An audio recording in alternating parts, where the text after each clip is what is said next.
el príncipe de los predicadores, Charles Spurgeon. Narrado por Samuel Andrés Chaparro Sandoval.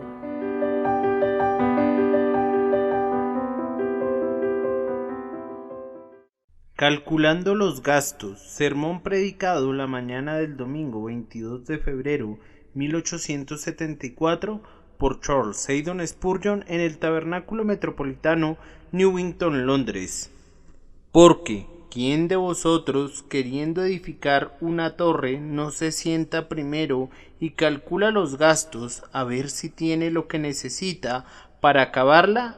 No sea que después que haya puesto el cimiento y no pueda acabarla, todos los que la vean comiencen a hacer burla de él, diciendo: este hombre comenzó a edificar y no pudo acabar.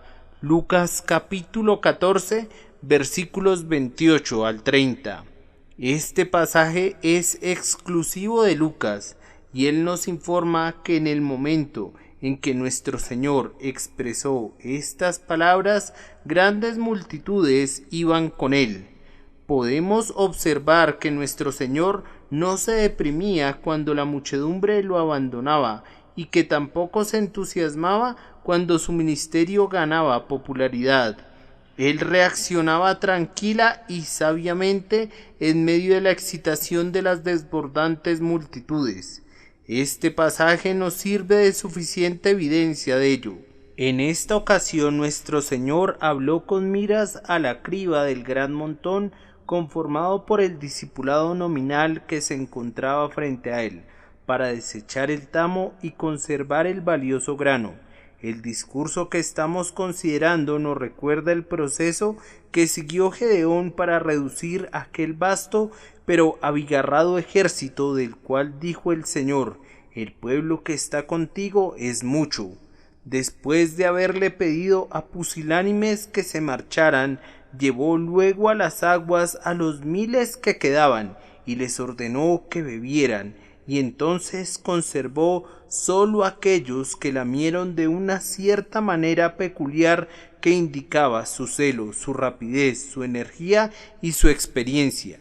Nuestro Señor probó a sus seguidores para que con él permanecieran únicamente aquellos que serían idóneos para la conquista del mundo. Quería seleccionar los vasos que llevarían su propio tesoro, aquellos que la gracia había hecho aptos para ser usados por él, y prescindir del resto. Nuestro Señor Jesús era demasiado sabio para enorgullecerse por el número de sus convertidos. A él le interesaba más la calidad que la cantidad. Se alegraba por un pecador que se arrepentía, pero 10,000 pecadores que meramente profesaban haberse arrepentido no le proporcionaban ninguna alegría. Su corazón apetecía lo real y aborrecía lo falso. Deseaba vivamente la sustancia y no podía contentarse con la sombra. Su aventador estaba en su mano para limpiar su era, y su hacha estaba puesta a la raíz de los árboles para derribar a los que no daban buen fruto. Él ansiaba dejar una iglesia viva como buen trigo de siembra en la tierra, lo más libre posible de cualquier mezcla. De ahí que en este caso en particular, aunque uno pensaría que repelía a los hombres en vez de atraerlos a su liderazgo, en realidad no hizo nada de eso.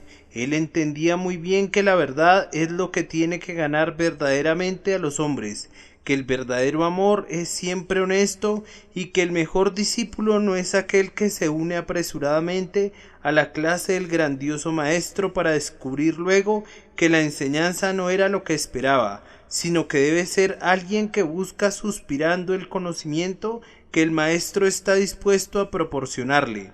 Además, nuestro Señor sabía lo que nosotros tendemos a olvidar, que no hay mayor congoja en el mundo para el obrero piadoso que la proveniente de unas esperanzas frustradas, cuando quienes han dicho: Maestro, te seguiré a donde quiera que vayas, regresan a la perdición, y cuando el tibio aliento que exclamó: Hosana, se convierte en un cruel grito lanzado a sangre fría: Crucifícale, crucifícale. No hay nada más perjudicial para una iglesia que verse invadida por unos miembros desganados, y nada más es peligroso para las propias personas que se les permita hacer una falsa profesión. Por eso el Señor tuvo sumo cuidado en un momento en que el cuidado era algo primordialmente necesario, para que no lo siguiera nadie bajo un malentendido, sino que tenían que estar plenamente conscientes de lo que implicaba ser sus discípulos, para que no fueran a decir luego: fuimos desinformados, fuimos seducidos a entrar a un servicio que nos decepciona. A diferencia del sargento reclutador, que para ganar a un recluta expone todas las glorias del servicio militar con colores deslumbrantes, el grandioso capitán de nuestra salvación quiere que sus seguidores tomen en cuenta todas las cosas antes de unirse a él. Esta mañana nuestro texto puede ser tan apropiado y su advertencia puede ser tan necesaria y tan saludable como cuando el Maestro la expresó por primera vez, pues grandes multitudes están siguiendo a Cristo precisamente ahora. Ha llegado un avivamiento que ha conmocionado a un buen núcleo de personas. Entre los aspirantes a discípulos, bendito sea Dios. Hay muchos a quienes el propio Señor ha llamado, y por cada uno de ellos damos gracias de todo corazón, pero junto con ellos necesariamente y por supuesto, pues, ¿cuándo ha sido diferente? Hay otros que no son llamados por Dios en absoluto, sino que son movidos por el impulso natural de imitar a otros, y son sacudidos por sentimientos que no por intensos en el momento dejan de ser fugaces. Por tanto, en nombre de Cristo nos corresponde dirigirnos a ustedes tal como Él lo hizo, y advertirle en sus propias palabras: si alguno viene a mí y no aborrece a su padre y madre y mujer, e hijos y hermanos y hermanas, y aun también su propia vida, no puede ser mi discípulo. Y el que no lleva su cruz y viene en pos de mí, no puede ser mi discípulo. Porque ¿quién de vosotros, queriendo edificar una torre, no se sienta primero y calcula los gastos a ver si tiene lo que necesita para acabarla? No sea que después que haya puesto el cimiento y no pueda acabarla, todos los que la vean comiencen a hacer burla de él, diciendo: este hombre comenzó a edificar y no pudo acabar. Para ayudar a nuestra memoria, vamos a dividir nuestra meditación en 3 partes.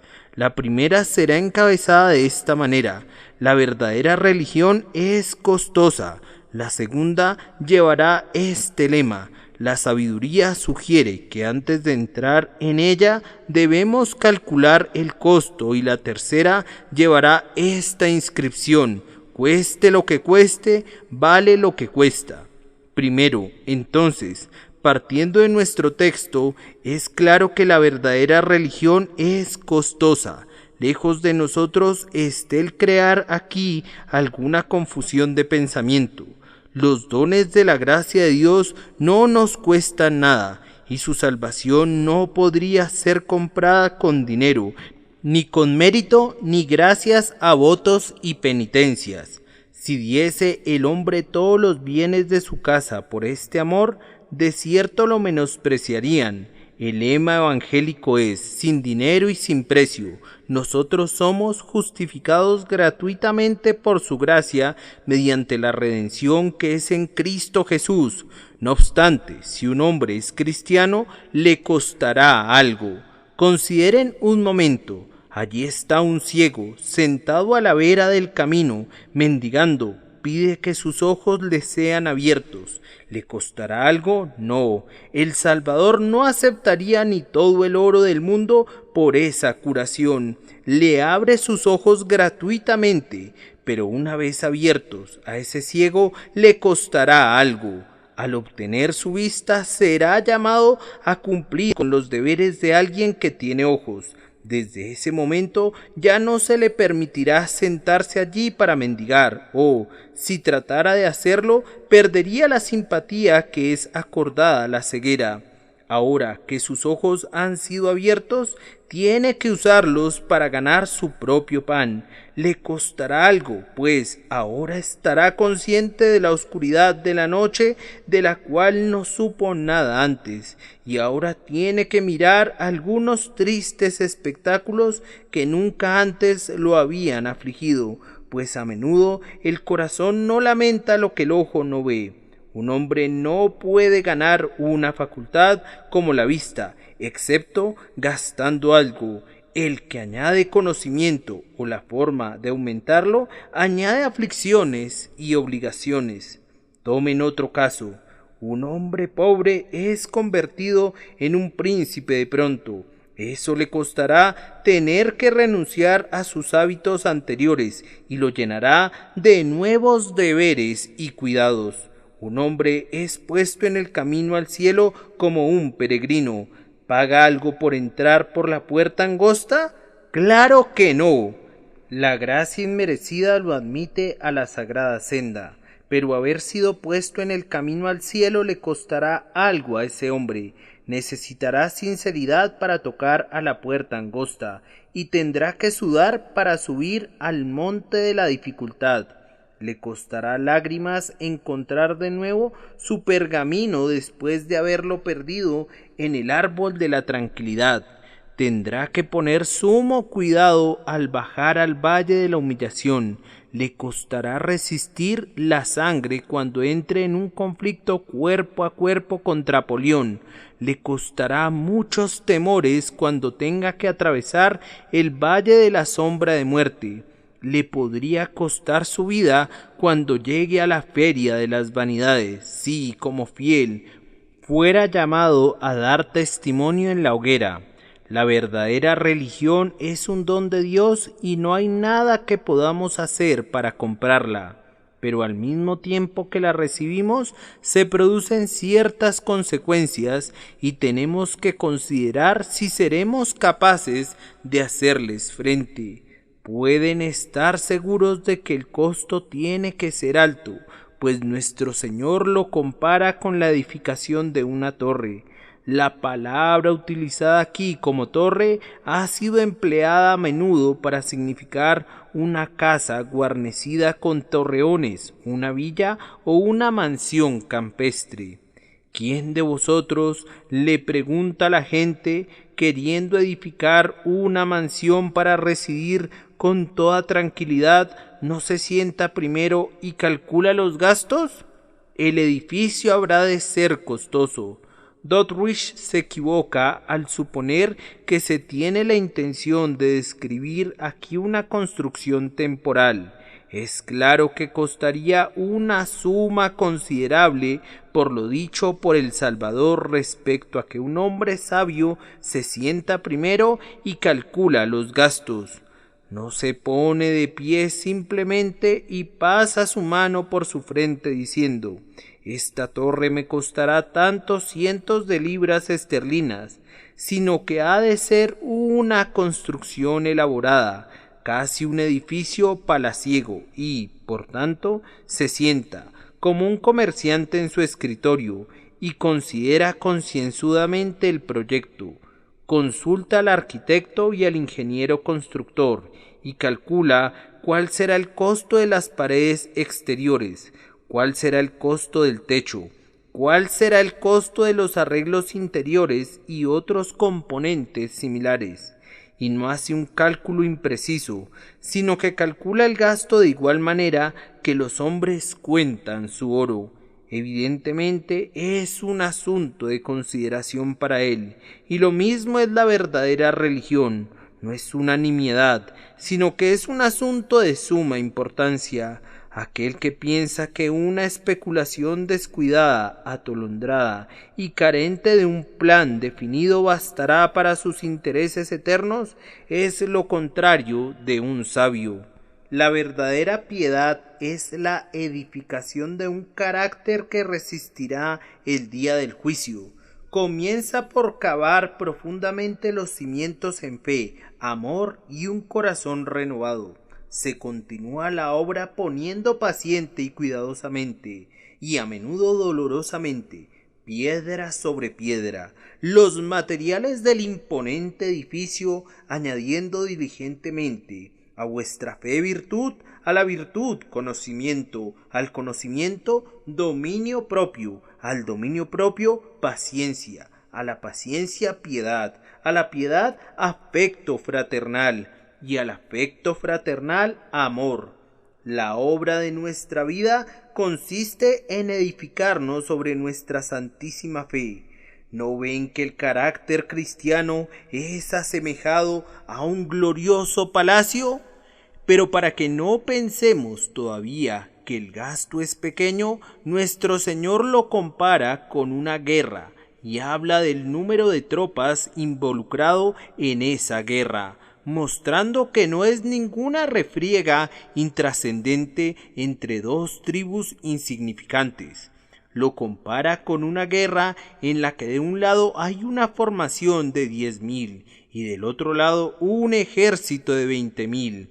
Ahora bien, la guerra es siempre una obra costosa. Además del costo de los avíos y de las municiones, está el costo de la vida y de la sangre de los seres humanos. Está la supresión de brazos fuertes para la obra en casa, y están los más calamitosos riesgos de una derrota, una cautividad y una devastación. Entonces el Señor compara la religión en sus elementos externos con una batalla entre el hombre agraciado y los males desenfrenados del mundo exterior. El discípulo de Jesús tiene que defenderse contra un gigantesco enemigo y tiene dentro de sí un poder que, por sí solo, no es suficiente para la contienda. Las posibilidades son temibles. 10.000 contra 20.000. Bien, dice el Salvador, en el último caso, que es bueno sentarse primero para consultar. El rey con el ejército más pequeño consulta, pregunta a sus sabios senadores, toma consejo de la experiencia, manda llamar a unos buenos consejeros y debate acerca de la factibilidad del proyecto. De igual manera, debemos considerar el asunto de nuestras almas, pues la religión es algo costoso y no debemos entrar en ella. Como dijo el francés, con despreocupación. Esa despreocupación le costó mucho a su nación, y así nos costará mucho a nosotros si la consentimos.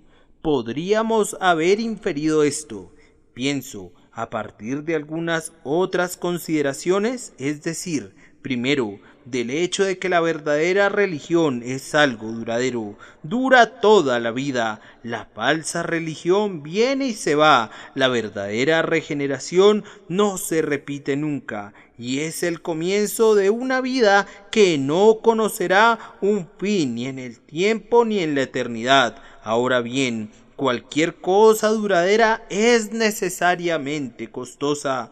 Puedes dar a colorear tu cristal, si quieres, y buscar lo más barato, pero pronto el sol le quitará toda su belleza. Si quieres conseguir un cristal que retenga su color durante siglos, cada uno de los pasos en el proceso de su fabricación será costoso, involucrando mucha mano de obra y gran cuidado. Lo mismo sucede con la verdadera religión. Puedes conseguirla muy barata si quieres, y se verá casi tan bien como la religión real, y durante un breve tiempo te proporcionará casi todo el consuelo y el respeto que el artículo genuino te habría proporcionado, pero no durará. Pronto se desvanecerá su color y la pretensión de belleza y de excelencia que había en ella pronto se habrá esfumado. Querido amigo, tú necesitas, estoy seguro de que la necesitas, tú necesitas una piedad que te dure hasta tu muerte. Bien, entonces tiene que costarte algo, ten la certeza de ello. Recuerda también que la verdadera religión tendrá que soportar mucha tirantez, pues verá una segunda oposición. Esta torre no será edificada sin oposición, igual que sucedió con el muro de Jerusalén. Sanbalat y Tobías querrán con seguridad obstaculizar la construcción. La verdadera religión tiene que ser capaz de soportar la dureza. Si no puede hacerlo, no sirve para nada. La vieja espada de Toledo le costó mucho al guerrero de inicio, pero una vez que la hubo conseguido, él sabía que penetraría hasta las coyunturas y los tuétanos en el día de la batalla, y no tenía miedo de lanzarse a lo más recio de la refriega, ya que confiaba en su temple sin rival y en su agudo filo. ¿No habría podido encontrar una espada más barata? Yo supongo que hubiera podido encontrarla muy fácilmente y con poca inversión de oro, pero entonces, en el momento en que su espada golpeara el casco de su enemigo, en vez de partirle el cráneo, se quebraría en la mano del guerrero y le costaría su propia vida. Así es la religión barata que muchos adoptan. No hay abnegación en ella, no hay abandono del mundo, no hay renuncia de las diversiones carnales. Son exactamente lo mismo que el mundo. Su religión no les cuesta nada, y al final, cuando la necesiten, les fallará y se romperá en el día de la batalla como una espada mal hecha y los dejará indefensos. O si quieren algo que resista en el conflicto, tienen que pagar por eso. Jesucristo sabía que las personas a quienes les hablaba no serían capaces de soportar las pruebas que les esperaban a sus discípulos. No sabían que Él sería crucificado, pues justo entonces era popular y esperaban que fuera el Rey de Israel. Pero el Salvador sabía que vendrían días oscuros en los que el rey de los judíos sería colgado en el patíbulo, y sus discípulos, incluso los verdaderos, lo abandonarían momentáneamente y huirían, y, por tanto, en efecto les dijo: han de estar preparados para llevar la cruz, han de estar preparados para seguirme en medio de la burla, de la vergüenza y del reproche. Y si no están listos para eso, su discipulado es un error. En su caso, ese tipo de discipulado no pasó la prueba. Esas personas se escondieron cuando llegó el tiempo de la tribulación. Y recuerden, queridos amigos, y quiero enfatizar este punto, que necesitamos una religión que soporte la inspección del grandioso juez en el último día. Hay cosas en el mundo que pueden aguantar por un tiempo, pero si se miran de cerca y especialmente si son colocadas bajo el microscopio, se verá que tienen muchos defectos. Ahora bien, ningún examen microscópico puede ser comparado ni por un instante con la mirada de Jehová. Él nos leerá exhaustivamente. Oh, las hermosas profesiones serán fulminadas con la mirada en el día cuando su ojo de fuego las contemple. Nunca se secan las hierbas ni la mitad de rápido bajo el simún como se marchitarán las hermosas llanuras del pretendido cristianismo bajo la mirada divina en el último tremendo día. Mirará a los que los hombres llaman cristianismo, que casi se dispara si es que no disipa por completo, pues cuando venga el Hijo del Hombre, ¿hallará fe en la tierra? ¿No será entonces evidentemente cierto que muchos son llamados y pocos escogidos? Esforzaos a entrar por la puerta angosta, es todavía la voz de Cristo para todos nosotros, porque os digo que muchos procurarán entrar y no podrán. Si nuestra religión ha de ser pesada en la balanza y puede ser tal vez hallada falta, es bueno que nos cuidemos de eso y que sepamos que tiene que ser sincera, genuina y costosa. Si ha de pasar esa ordalía, entonces, ¿cuál es el gasto? ¿Cuál es el costo de edificar esta torre o de pelear esta guerra? La respuesta es dada por nuestro Salvador, no por mí. yo no me hubiera atrevido a inventar unas pruebas como las que él ha ordenado. A mí me corresponde ser el eco de su voz y nada más. ¿Qué dice él?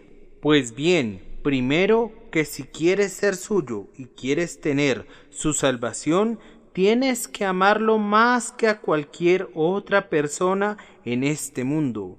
¿No es ese el significado de esta expresión? Si alguno viene a mí y no aborrece a su padre y madre, nombres amados, padre y madre, ¿acaso vive algún hombre con un alma tan muerta que pueda pronunciar cualquiera de estas palabras sin emoción y especialmente la última, madre? Varones y hermanos, este es un nombre amado y tierno para nosotros. Toca una cuerda que emociona nuestro ser. Con todo, mucho más poderoso es el nombre del Salvador, el nombre de Jesús. Menos amados han de ser padre y madre que Jesucristo. El Señor exige precedencia también sobre la muy amada esposa. Aquí toca otro conjunto de cuerdas del corazón. Esa palabra esposa es amada. Se trata de la compañera de nuestro ser, el consuelo de nuestra aflicción y el deleite de nuestros ojos. Esposa. Con todo, esposa, tú no debes tomar el lugar principal. Tú tienes que sentarte a los pies de Jesús, pues de otra manera tú serías un ídolo y Jesús no toleraría tu rivalidad. Y los niños, los amados bebés que anidan en el pecho y se suben a la rodilla y pronuncian el nombre de los padres con musicales acentos, ellos no deben ser nuestro principal amor, no deben interponerse entre nosotros y el Salvador, y no debemos contristar a nuestro Señor por causa suya, ni por darles placer o promover su ventaja mundana.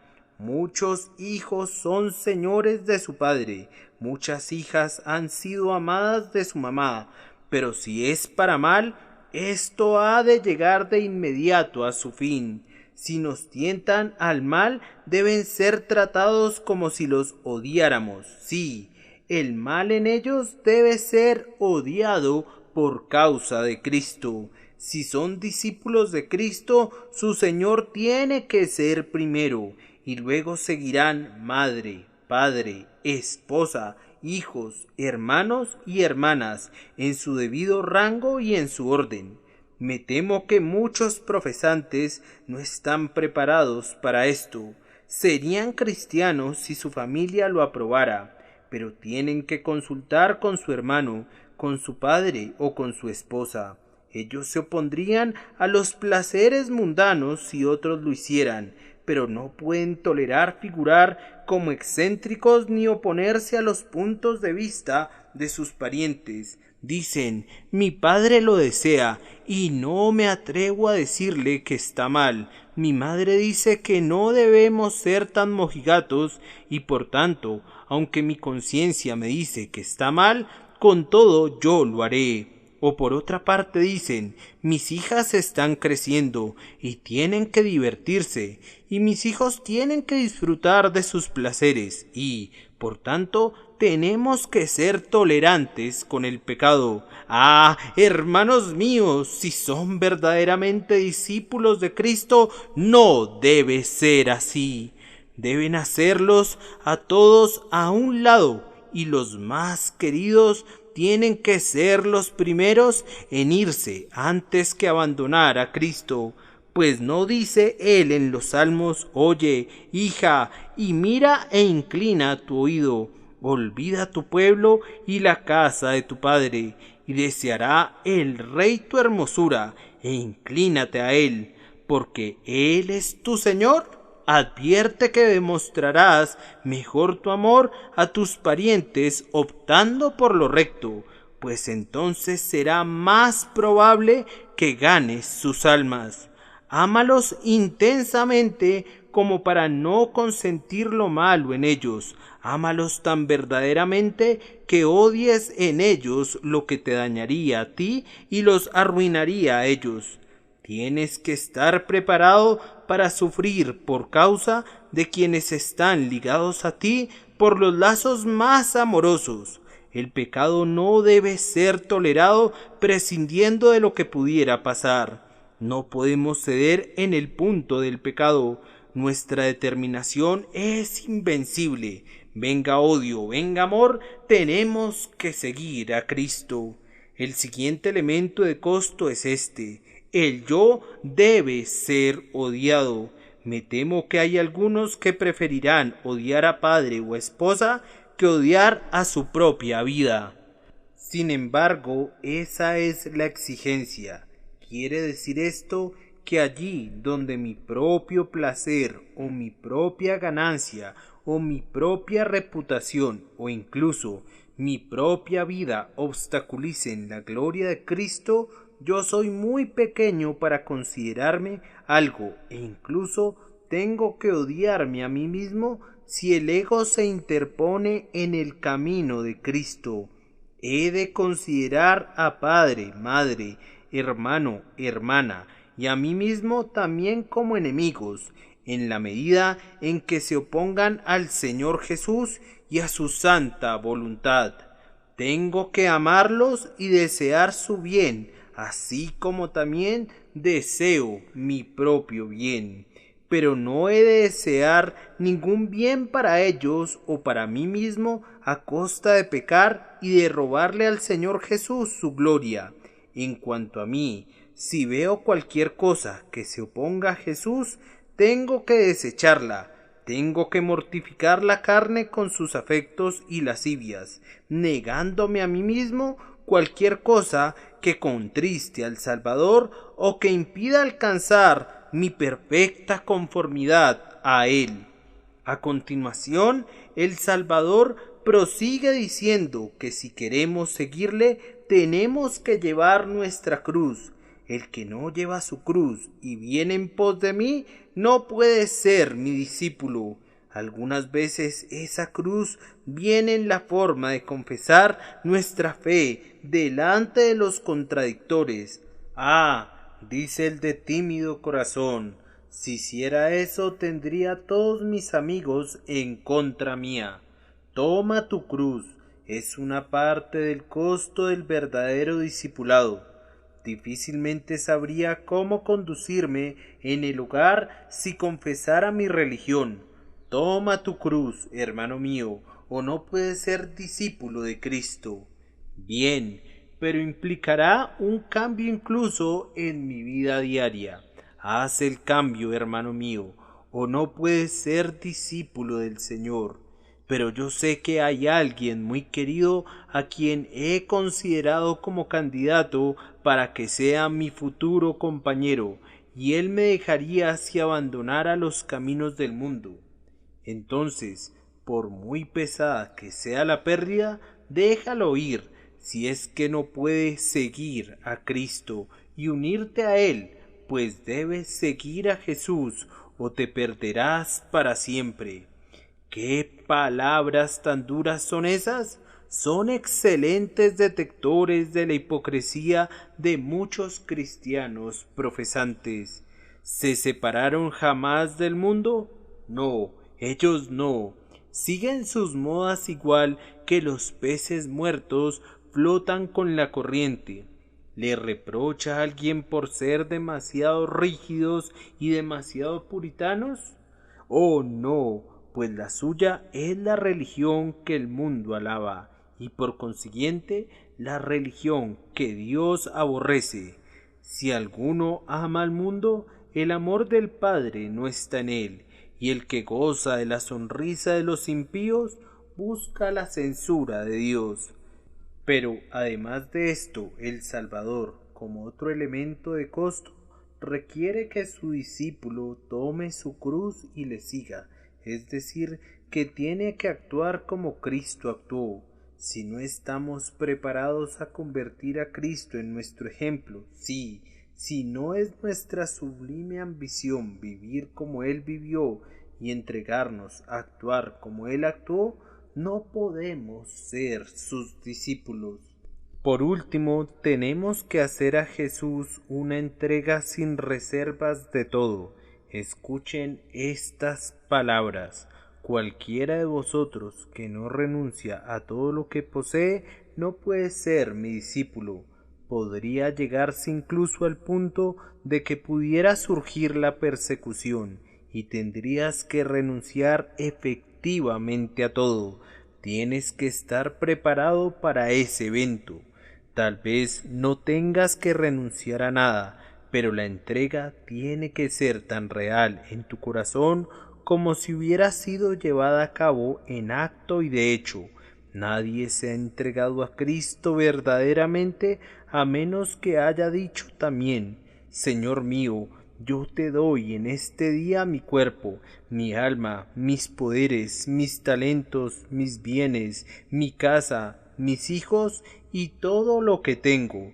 A partir de ahora voy a ser responsable de ellos según tu voluntad, como un mayordomo bajo tus órdenes. Ellos son tuyos. En cuanto a mí, no tengo nada, pues todo te lo he entregado. Ustedes no pueden ser discípulos de Cristo a ningún costo menor que este. Si posees un cuarto de penique, que sea tuyo y no de tu Señor. Cristo no es tu Señor. Todo tiene que ser suyo, cada iota y cada tilde, y tu vida también, o no puede ser suyo. Estas son palabras escrutadoras, pero quisiera recordarte una vez más que no son mías en absoluto. Si al exponerlas he errado, me aflige que así sea, pero estoy persuadido de que no he errado del lado de una gran severidad. Confieso que pude haber hablado demasiado benignamente. Las palabras del texto ponen el hacha a la raíz y son demoledoras en sumo grado. Oh, calculen entonces el costo. Y si cualquiera de ustedes ha asumido una religión que no le cuesta nada, abandónela y huya de ella, pues será su maldición y su ruina. ¿Hay forma de llegar al cielo sin incurrir este costo? No, pero no podemos ser cristianos sin estos sacrificios. Podrían ser falsificaciones de cristianos, podrían ser hipócritas, podrían ser hermanos de Judas, pero no podrían ser verdaderos cristianos. Este costo es inevitable y no puede ser reducido ni una pizca. Que Dios les conceda que puedan ser capacitados a someterse a Él. El segundo encabezado es este: la sabiduría sugiere que debemos calcular el gasto. ¿Tú piensas que te gustaría ser cristiano? Querido amigo, dame tu mano. Me alegra que tengas esa inclinación. Pero al tomar tu mano queriendo llevarte gustosamente a Cristo, te miro a la cara y te pregunto: ¿sabes qué es lo que quieres? ¿Estás seguro de lo que deseas? Hay hombres que cuando yacen sobre sus lechos de enfermedad claman pidiendo ayuda, pero cuando se recuperen y tienen que salir y que combatir con el mundo, puede llegar un momento cuando digan: quisiera que se me concediera estar de nuevo sobre el lecho de enfermo. No me gustaría que llegara el momento cuando algunos de ustedes dijeran: me uní a la iglesia, pero fue un error. No sopesé el asunto correctamente. Estoy adentro debido a eso, pero lamento estar adentro, pues no debería estar donde estoy.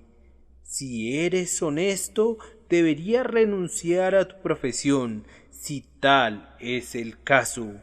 Si no tienes gracia, espero que tengas suficiente honestidad común para no adherirte a una falsedad práctica. Me afligiría en verdad si eso sucediera y por eso te ruego que calcules el gasto esta mañana, pues advierte que si no calculas el costo no serás capaz de llevar a cabo tus resoluciones. Se trata de un gran edificio, se trata de una gran guerra. Ningún error puede ser mayor que la idea de que para ser salvados solo se necesita una medida de emoción durante unos cuantos días y la carencia ejercida en una hora decisiva. Si yo predicara tales doctrinas, estaría engañando a sus almas. La fe y el arrepentimiento no son la obra de una semana o de dos, antes bien son la obra de toda una vida. En tanto que el cristiano esté en la tierra, tiene que arrepentirse, y en cuanto a la fe, no se trata de decir yo creo en Jesús y entonces soy salvo, sino que es una gracia cotidiana, es la confianza de toda una vida. El cristiano permanece creyendo y arrepintiéndose mientras no comience a triunfar en la eterna gloria. Además, la fe produce continuamente resultados santificantes en la vida del creyente, o de otra manera no está poseído por la fe de vida. El que cree en Jesucristo es salvo, pero si hubiese tal cosa como una fe temporal, habría algo así como una salvación temporal. El que se arrepiente verdaderamente del pecado es un hombre renovado, pero si el arrepentimiento del pecado fuera sólo una cosa transitoria y acabara pronto, la vida que indicaba acabaría también. No debes contentarte con una religión falsa y transitoria.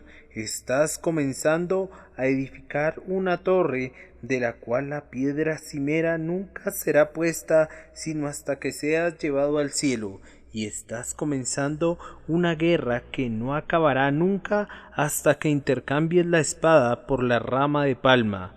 Recuerda también que fallar en esta gran empresa implicaría una terrible derrota, pues, ¿qué dice el Señor? Él dice que ser incapaz de acabar te expondría al ridículo. Te ruego que adviertas la forma de este ridículo. Todos los que lo vean comiencen a hacer burla de él, diciendo unos a otros, pues esa es la fuerza de la expresión. Este hombre comenzó a edificar y no pudo acabar. Nuestro Señor no los describe como diciendo al insensato constructor, tú comenzaste a construir y no pudiste acabar, sino como hablando acerca de él como en tercera persona. Este hombre, ahora bien, pudiera ser que los cristianos indiferentes, los hombres religiosos indiferentes, no sean objeto de burla en su propia cara en las calles, pero son el común blanco del ridículo tras sus espaldas. Los falsos profesantes son despreciados universalmente. Los mundanos dicen riéndose, estos son hermosos especímenes de miembros de la Iglesia. El mundo contempla a la Iglesia mundana con absoluto desdén, y por mi parte poco lamento que tal irrisión sea arrojada sobre un objeto que tanto lo merece. Ser un mero pretendiente al discipulado cristiano es convertirse en un objeto de escarnio en el tiempo y en la eternidad, y tal será el destino del falso profesante. Amigo, si pretendes ser cristiano, resuelve, integra y decididamente que eso será lo correcto.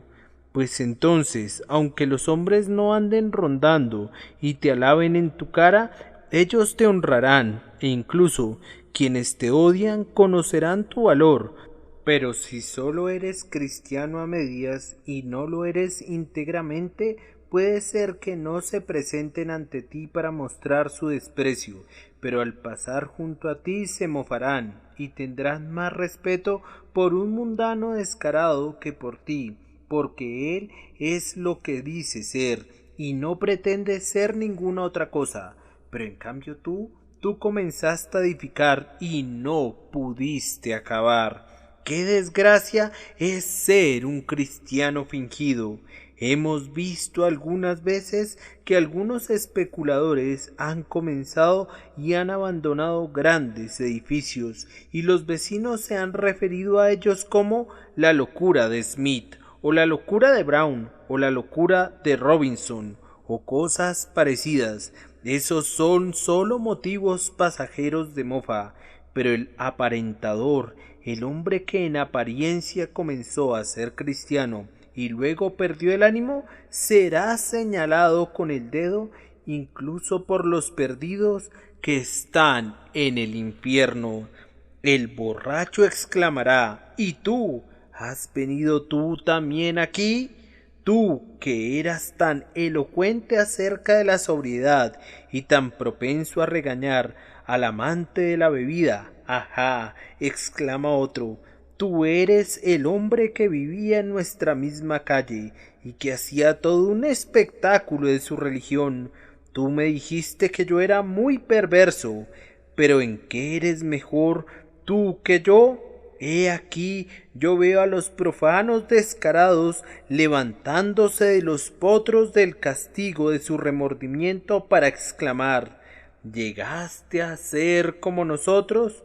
Tú, un miembro de la Iglesia, ¿estás en el infierno? ¿Está todavía en tus labios el sabor del vino sacramental? ¿Por qué entonces pides una gota de agua para refrescar tu lengua? Ese pan sacramental que engulliste tan rápido no está atorado incluso ahora en tu hipócrita garganta. Tú, un mentiroso delante de Dios y de los hombres, es justo y recto que seas echado fuera igual que nosotros. Oh, si han de perderse, piérdanse por cualquier causa, excepto por ser hipócritas. Si han de perecer, perezcan más bien fuera de la iglesia que dentro de ella. No parodien al Señor de gloria. No conozco ningún acto que sea peor que parodiar las excelencias del Salvador con una insolente imitación de sus gracias. ¿Qué peor ofensa pudieran propinar a la majestad de su sagrado poder que parodiar su santidad y su perfección? La última palabra será esta: que cueste lo que cueste, la religión verdadera vale lo que cuesta. Nosotros somos como un hombre afligido con la peste negra, que sabe que se está muriendo y con todo tiene a su lado una medicina que lo curará. Doctor, dice, usted exige un precio tan alto que cada gota que me cuesta un diamante está requiriendo más que su peso en perlas escogidas, pero no importa, tengo necesidad de ella. Si no la tomo, soy hombre muerto, y entonces, ¿de qué me serviría haber guardado mi oro? Es el caso de cada uno de nosotros aquí presente. Hemos de tener a Cristo o pereceremos para siempre, y sería mejor que nos cortáramos el brazo derecho o que nos arrancáramos el ojo derecho a que fuéramos arrojados en el fuego del infierno. Fíjense, hermanos, que las presentes bendiciones de la verdadera religión valen todo su costo. ¿Qué importa si tengo que romper un afectuoso lazo? Jesús, tú eres mejor para mí que un esposo, una esposa o un hijo. Si es preciso que la que se reclina sobre mi pecho me considere su enemigo, tú estarás en mi corazón, Salvador mío, mejor que una Raquel o que una Rebeca. Sí, si es preciso que el Padre diga, si sigues a Cristo nunca entrarás por mis puertas otra vez, no importa lo que diga, pues cuando me abandonen mi padre y mi madre, el Señor me recogerá. El gozo inmediato recompensará la pérdida inmediata. Sí, sin duda puedes estimar todas las cosas como pérdida por la excelencia del conocimiento de Cristo Jesús, nuestro Señor, y no obstante, sigues siendo un ganador. Y además, ¿qué recompensa por todo el costo incurrido se recibe en el consuelo suministrado por la genuina piedad en el artículo de la muerte? Cuando se está al borde de la muerte, no producirá ningún dolor ser capaz de decir entonces, fui echado fuera de mi familia por Jesús. No será ninguna aflicción recordar, fui ridiculizado por Cristo. No producirá ningún dolor decir, fui considerado demasiado exigente y demasiado puritano. No, hermanos míos, esas no son las cosas que ponen espinas en las almohadas fúnebres. Oh, no, allá veremos cuán dulce fue haber llevado cualquier parte de la cruz de Jesús. Una astilla de su cruz valdrá el rescate de un rey en el día de la muerte. Además, en el juicio, cuando la trompeta suene y los muertos resuciten, no diremos, sufrí demasiado por Cristo, cuando sus elegidos se pongan a su diestra, y nosotros entre ellos no miraremos al pasado lamentando el hecho de que perdimos nuestra casta en la sociedad y nuestra posición entre los refinados por causa de Jesús. No lamentaremos haber asistido a un despreciado convertículo y haber adorado entre los pobres de este mundo por amor a Jesús y por fidelidad a su evangelio. Oh, no. Yo les garantizo que en aquel día brillará con mayor refulgencia aquel que fue más ensombrecido por causa de su Señor. En medio de los seres resplandecientes será doblemente resplandeciente el grupo de mártires quienes el mundo no fue digno, que fueron considerados como la escoria de todas las cosas. Y mientras que cada uno de los discípulos recibirá 100 por uno por todo lo que hubo de renunciar por causa de su Señor, ellos se llevarán la mejor porción. Además, déjenme recordarles, amados, que Cristo no les pide que renuncien a nada que los pueda dañar. Si tienen que odiar a padre y madre, es únicamente en este sentido, que no van a ceder a las peticiones equivocadas, ni van a dejar a Cristo por ellos. Si tienen que renunciar a algún placer, es porque no es un placer apropiado para ustedes. Es azúcar venenosa de plomo, y no una verdadera dulzura. Cristo te dará, por mucho, muchos mayores goces. Además, yo recuerdo que nuestro Redentor no le pide a nadie que haga lo que él mismo no ha hecho. Ese pensamiento me cala hasta lo más hondo y deseo que pudiera afectarlos a ustedes también.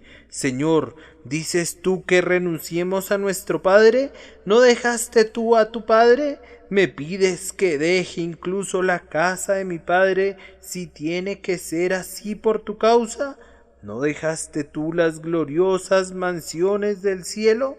¿Qué importa si soy llamado a sobrellevar el reproche? Al padre de familia llamaron Belcebú. ¿Qué importa si soy echado fuera? A ti también te echaron fuera. Cuando pensamos en los azotes, en la vergüenza y en los escupitajos que el Señor soportó, ¿qué son nuestras aflicciones? Y si por su causa fuéramos incluso condenados a muerte, sabemos cómo colgó él de la cruz, despojado de todo lo suyo, para salvarnos de la ira venidera. Oh creyente, ¿puedes seguir a tu Señor a donde quiera que Él vaya?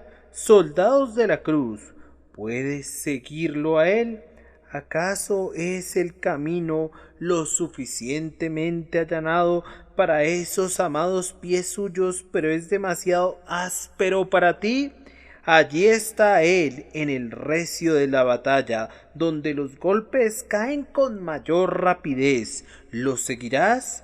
¿Te atreves a seguirlo o añoras las tiendas del sosiego y los blandos sillones de los cobardes que se echan para atrás y se pasan al campo enemigo? Oh, por todo lo bueno, si son realmente sus seguidores, los exhorto a que den estas voces. ¿Dónde está él? Allí ha de estar su siervo. Según como le vaya, así le ha de ir al siervo. Sea nuestra humillación en este mundo para que en el mundo venidero podamos ser partícipes de su gloria. Esta predicación es dura, me dicen ustedes, pero el Salvador quiso decir todo lo que yo he dicho. El suyo era un discurso probatorio, pero hay verdades a ser recordadas que pueden consolarnos mientras las oímos. Es cierto que tú no puedes edificar la torre.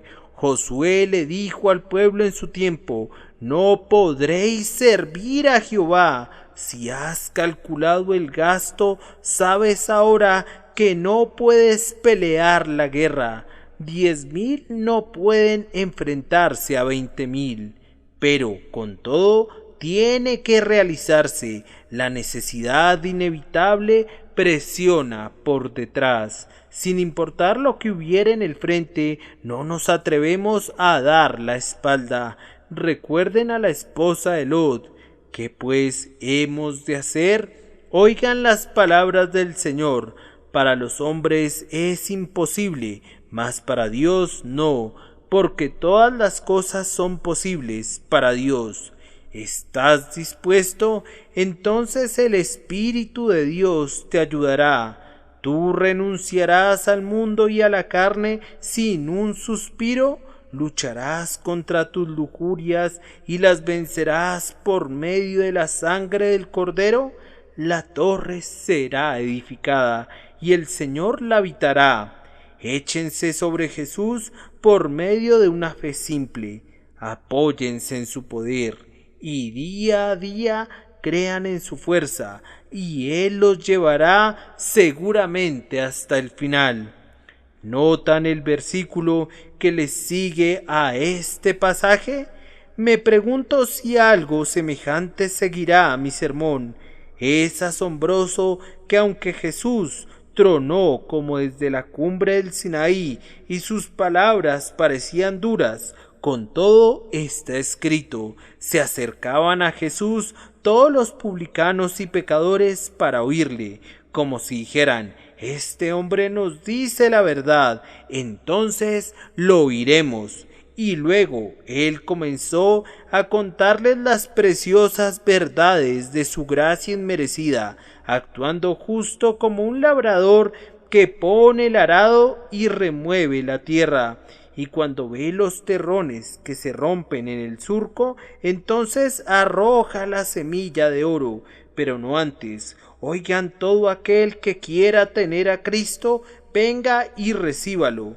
Tú que quisieras tener la salvación, acéptala como el don de su gracia soberana, pero no la recibas bajo una interpretación equivocada. Entiende lo que significa. La salvación no es sólo una liberación del infierno, es liberación del pecado, no es meramente rescatar a los hombres del eterno dolor, es la redención para ellos de los caminos vanos y perversos del mundo.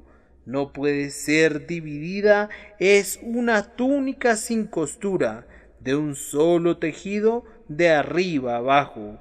Si quieres tener la justificación, tienes que tener la santificación. Si quieres tener el perdón, tienes que tener santidad.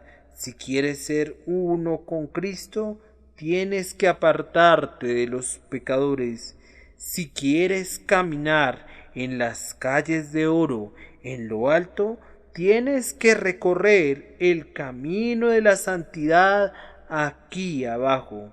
Que Dios les conceda su Santo Espíritu para que los capacite a hacerlo, y suya sea la alabanza por los siglos. Amén. Porciones de las Escrituras leídas antes del sermón: Salmo 53, Lucas capítulo 14, versículos 25 al 35.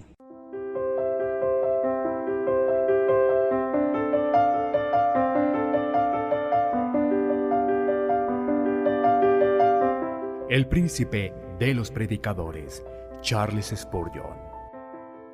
Narrado por Samuel Andrés Chaparro Sandoval.